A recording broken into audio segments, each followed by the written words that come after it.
দেখো বিন্দুর সাপেক্ষে মানে বৃত্তের সাপেক্ষে বিন্দুর অবস্থান নির্ণয়।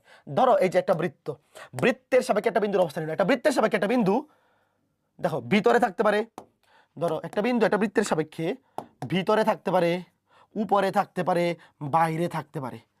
একটা বিন্দু একটা বৃত্তের সাপেক্ষে তিনটা জায়গায় অবস্থান করতে পারে, বৃত্তের ভিতরে, উপরে, বাইরে। তো এটা কেমনে চেক করবো? ধরো এই যে বৃত্তের একটা সমীকরণ, সাধারণ সমীকরণটা বা আদর্শ সমীকরণটা x² + y² + 2gx + 2fy + c = 0, আর এটা একটা বিন্দু x1, y1, x1, y1। তো এই বিন্দুটা এই বৃত্তের ভিতরে আছে, উপরে আছে নাকি বাইরে আছে, কেমনে চেক করব? জাস্ট এই বিন্দুটা দিয়ে বৃত্তের সমীকরণে বাম পক্ষকে সিদ্ধ করব। x এর জায়গায় বসাবো এই বিন্দুর ভুজ x1, y এর জায়গায় বসাবো এই বিন্দুর কোটি y1।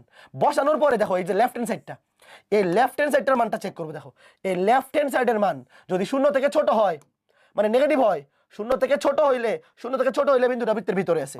বিন্দুটা বৃত্তের কোথায় আছে? ভিতরে। দেখো যদি ইকুয়াল টু 0 হয়, তাহলে বিন্দুটা বৃত্তের উপরস্থ। ইকুয়াল টু 0 মানে সিদ্ধ করছে। আর যদি গ্রেটার দেন 0 হয়, তাহলে কি বিন্দুটা বৃত্তের বাইরে, শেষ। মনে রাখা খুব সহজ। আমি আবার বলতেছি, দেখো আবার বলতেছি, একটা বিন্দু একটা বৃত্তের সাপেক্ষে ভিতরে আছে, উপরে আছে নাকি বাইরে আছে, কেমনে চেক করবো?